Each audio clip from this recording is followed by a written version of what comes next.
السلام علیکم ورحمۃ اللہ وبرکاتہ۔ وہ میرے بھائی غور کریں اس بات پہ جو کہتے ہیں کہ قبر کا منظر قبر میں دیکھا جائے گا، ہم کیا دیکھ لیں گے بتائیں۔ مفتی صاحب نے جو بات کہی ہے واقعی یہ بات سچی کہی ہے، قبر والے تک پریشان ہو جاتے ہیں، بڑا سخت منظر ہوتا ہے، اللہ اپنی پناہ میں رکھے۔ آؤ ویڈیو کو دیکھیں اور اپنی ایمان کو تازگی بخشیں۔ اب اسے دفن کرنے کے علاوہ کوئی چارہ نہیں۔ قبر کی تختیاں بند کرنے کے بعد کا ماحول تو نہیں دیکھا ہوگا کہ ہمارے اوپر مٹی ڈال کر رشتہ دار چلے جائے، اس کے بعد کا ماحول، اس کے بعد کا نظارہ ہم نے کہاں دیکھا؟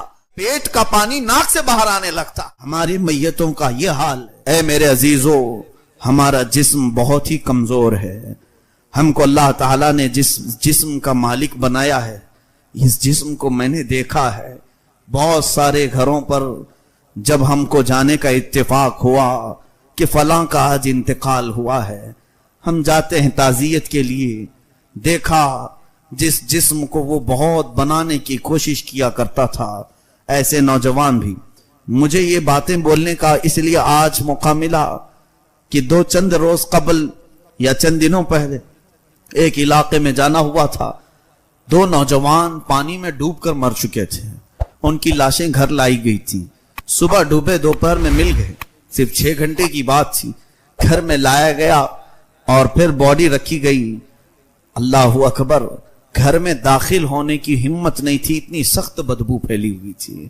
اور ان نوجوانوں کو ہم جانتے تھے جن کے چہکنے کے انداز کیا تھے، جن کے لوگوں میں چلنے پھرنے کے انداز کیا تھے، اور ان کے پہننے اوڑھنے اور کھانے پینے کے انداز کیا تھے۔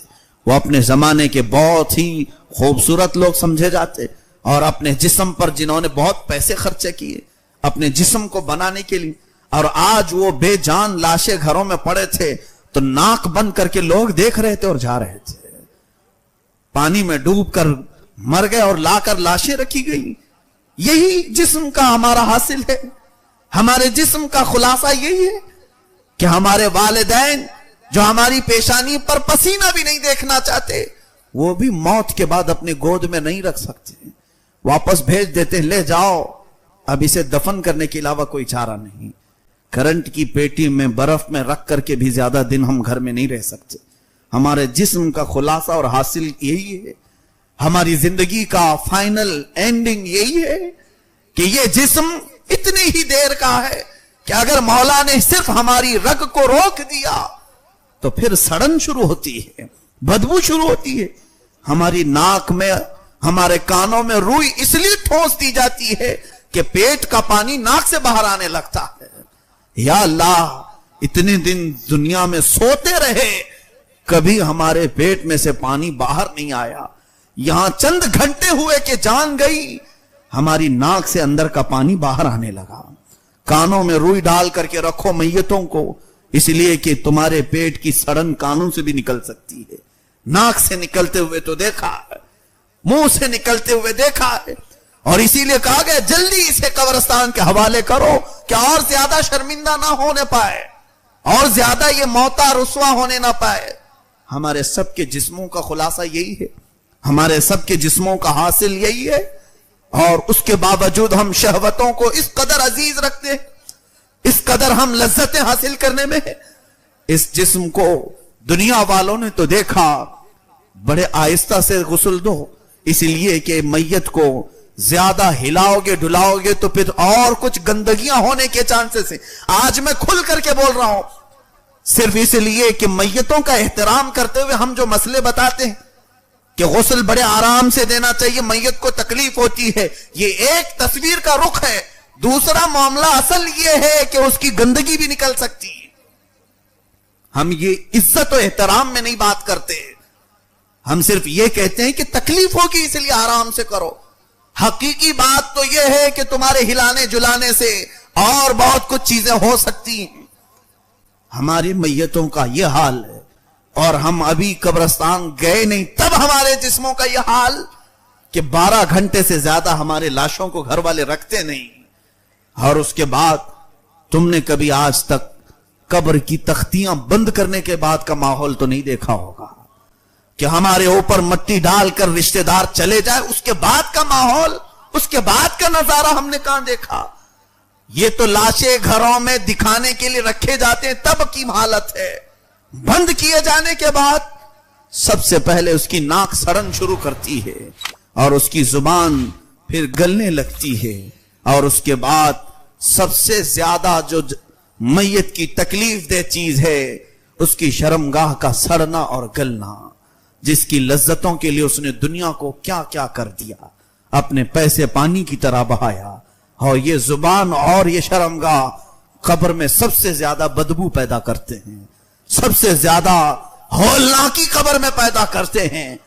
اور یہ تو حقیقی بات ہے، میرے مصطفیٰ صلی اللہ علیہ وسلم نے اپنی شریعت کے مطابق قبروں کو کھولنے سے منع کیا ہے. یہ صرف ہماری عزتوں کی حفاظت کے لیے، ورنہ اگر رشتہ داروں کو کہہ دیا جاتا کہ 3 دن کے بعد کھول کر کے دیکھ لیا جائے تو شاید ہمارا اس زمین پر جینا دشوار ہو جاتا، ہمارا جینا مشکل ہو جاتا. یہ تو رب تعالیٰ نے ہمارے رازوں کو زمین کے حوالے کر دیا ہے، اور تختیوں کے اندر کے حالات وہ میت ہی جانے، مردہ ہی جانے. میرے عزیزو، ہماری زندگی کا خلاصہ دنیا میں یہ ہے کہ رشتہ دار زیادہ دیر نہیں رکھتے، اور قبر کا حال یہ ہے کہ 2 دن نہیں گزرے ہوتے کہ زمین کے سارے کیڑے مکوڑے اس کے جسم سے لگ جائیں، اور ہمارا یہ جسم، ہمارا یہ گوشت مولا نے زمین کی مخلوق کی غذا بنا دیا. اور دعوت عام دی جاتی ہے قبر میں کیڑوں کو کہ آؤ تمہاری نئی غذا آ گئی، اس کے جسم کو نوچ لو. نہ ہمارا ہاتھ اٹھ سکے اس دن، نہ ہماری زبان اٹھ سکے، ہم اپنے اوپر ہونے والی تمام چیزوں کو روک بھی نہیں سکیں گے. تو پھر ایسے حاصل زندگی کا جینے کا معنی کیا ہے، جس کی اینڈنگ اتنی خطرناک ہو؟ اس زندگی کا مطلب کیا ہے؟ اسی لیے مخبر صادق صلی اللہ تعالی علیہ وسلم کی طرف چلتے ہیں. آقا کونین صلی اللہ علیہ وسلم نے ہمیں زندگی میں جو چیزیں بتائیں، اگرچہ آپ کو لگتا ہے کہ یہاں سکون نہیں ملے گا، نبی کی طرح زندگی گزارنے پر دنیا نہیں ملے گی، یہاں ساری لذتیں نہیں ملیں گی. ہو سکتا ہے تمہارے دماغ میں خیال آئے، لیکن اللہ کا رسول تمہاری آخرت کو دیکھ رہا ہے، تمہارے مرنے کے بعد کی چیزوں کو دیکھ رہے ہیں، تمہارے وفات کے بعد کی چیزوں کو ملاحظہ فرما رہے ہیں. اس لیے انہوں نے ارشاد فرمایا تھا کہ تم 2 چیزوں کی حفاظت کی ذمہ داری دے دو، پھر تمہارے لاشیں بھی بڑی عزت سے اٹھائے جائیں گے. اور اس کے بعد قبر میں جانے کا حال تو یہ ہے کہ حدیث پاک میں ہے، ایک میت ایسی آتی ہے کہ اس کا جنازہ گھر سے اٹھا ہوتا ہے اور قبرستان کے سارے مردے اس کے استقبال میں کھڑے ہو جاتے ہیں اور اللہ کی بارگاہ میں دعا کرتے ہیں کہ مولا اس نئے آنے والے مردے کو ہمارا پڑوسی بنا دے، اس لیے کہ اس کے آنے سے آج تیری رحمتوں کے جو دروازے کھلیں گے ہم بھی اس بارش میں نہا لیں گے. یہ مردے اس کا استقبال کرتے ہیں. ایک جنازہ ایسا بھی اٹھتا ہے محلے سے کہ اہل قبور، قبرستان والے پناہ مانگنے لگتے ہیں کہ اے رب اس جنازے کے قبرستان کے دروازے میں آنے سے پہلے اسے ہلاک کر دے، کہیں گرا دے کہ آج وہ آئے گا اور اس پر تیرے عذاب کے جو دروازے کھلیں گے اس سے پورے اہل قبور بے چین ہو جائیں گے اور نئے نئے عذابات اسے دیکھتے ہی قبرستان والے پریشان ہوں گے. اے میرے عزیزو، رسول کریم صلی اللہ تعالی علیہ وسلم نے جن مقدس ہستیوں کے متعلق فرمایا تھا ان کا جینا بھی زندگی ہے اور مرنا بھی زندگی ہے، ایسے باشعار اور باصفا اولیاء کاملین ہیں.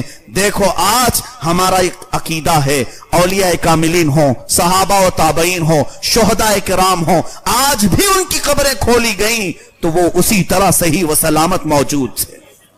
ایک دو نہیں، بے شمار واقعات ہیں. بغداد مقدس میں دریائے دجلہ کے کنارے 2 صحابہ آرام فرماتے، حضرت عبداللہ بن جابر رضی اللہ عنہ، حضرت حذیفہ بن یمان رضی اللہ تعالیٰ عنہ. یہ حضور کے ساتھیوں میں، صحابہ میں سے ہیں. سن 1935 کی بات کر رہا ہوں، زیادہ دور نہیں، ابھی پچھلی سینچری جو گزری ہے. 1935 میں اس دریائے دجلہ کے کنارے آرام فرما دونوں صحابہ کئی مشائخ علماء اور مفتیان کرام کے خوابوں میں تشریف لانے لگے اور انہوں نے کہا کہ دریا کا پانی ہماری قبروں میں آ رہا ہے اور ہمیں یہاں سے نکالا جائے. سارے علماء نے اتفاق کے ساتھ، پھر حج کا موسم تھا، شاہ فیصل کا زمانہ تھا، اس زمانے میں قبروں کو کھودا گیا. اللہ اللہ، وہاں کے اخبار کے تراشے آج بھی میں نے بغداد میں دیکھے ہیں. وہاں اخبار میں جو اس وقت چھپا تھا، ان دونوں صحابہ کو جب نکالا گیا، موجود مشائخ کہتے ہیں ان کی پیشانی پر ہم نے ہاتھ رکھی تو خون ایسے سرک جاتا تھا جیسے زندوں کا سرکتا ہے. وہ ایسے ہی تر و تازہ. 1400 سال گزرے اور ان کو اٹھایا گیا تو دریائے دجلہ کے کنارے خوشبوؤں سے پورا ماحول مہک اٹھا اور جنازے وہاں سے لے جائے گئے اور لاکھوں کا مجمع جمع تھا. اور مدائن جو بغداد سے تقریباً 35-40 کلومیٹر کے فاصلے پر ہے، وہاں لے جا کر حضرت سیدنا سلمان فارسی رضی اللہ تعالیٰ عنہ کے پڑوس میں دفن کیا گیا. یہ صحابہ ایسے بے شمار ہم نے دیکھے ہیں جن کا دنیا میں رہنا بھی لوگوں کے لیے خیر و برکت تھا، اور قبر میں جانے کے بعد بھی مولا نے ان کے جسموں کو چونٹیاں، مکھیاں یا کوئی بھی چیز چھونے بھی نہیں دیا. ان کے جسموں کی جب مولا نے یہاں حفاظت کی تو ہمیں یہ یقین ہے کہ قیامت کے دن بھی وہ عزت سے اٹھائے جائیں گے. کیوں نہ وہ زندگی گزاری جائے کہ ہم اپنی شہوتوں کے پجاری ہو کر، پرستار ہو کر، ساری لذتوں کو حاصل کرنے کے لیے اپنے جسم کا داؤ لگا دیا. عزتوں کی ہم نے کیا کیا بکھیاں ادھیڑ دی، اور اس کے بعد ہماری حالت آج ایسی کہ لوگ ہمیں سلام کرنے سے کترائیں.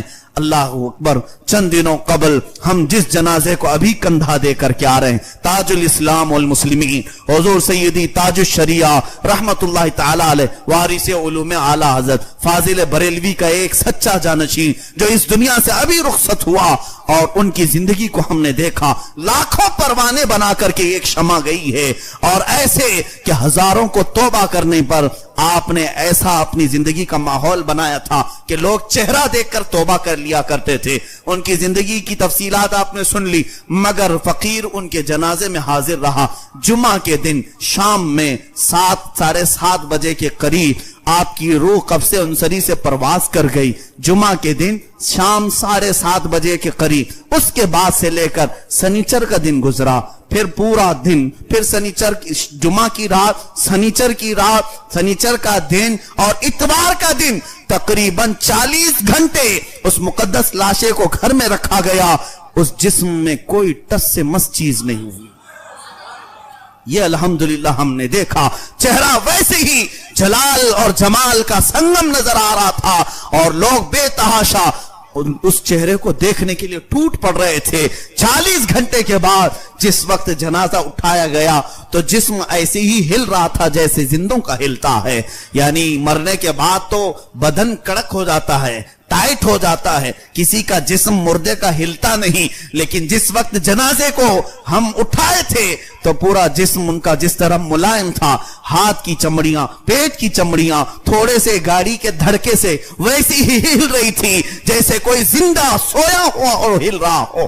یہ اللہ والوں کی زندگی ہے جنہوں نے اپنی زندگی کو اشرف المخلوقات کے اس مصداق بنایا جس کے متعلق میرے مولا نے فرمایا وَلَقَدْ كَرَّمْنَا بَنِي آدم، ہم نے آدم کی اولاد کو تاج کرامت پہنایا ہے. یقیناً وہ زندگی میں تاج کرامت پہنے رہے، اور جس وقت جا رہے تھے اس وقت بھی تاج کرامت لے کر کے گئے، اور دنیا نے دیکھا کہ زندہ تھے تو کرامت کا تاج، موت کے بعد بھی کرامت کا تاج، اور جب تک آج ان کی محفلیں منعقد ہو رہی ہیں نام بھی تاج الاسلام اور تاج الشریعہ کے نام سے پکارا جاتا ہے.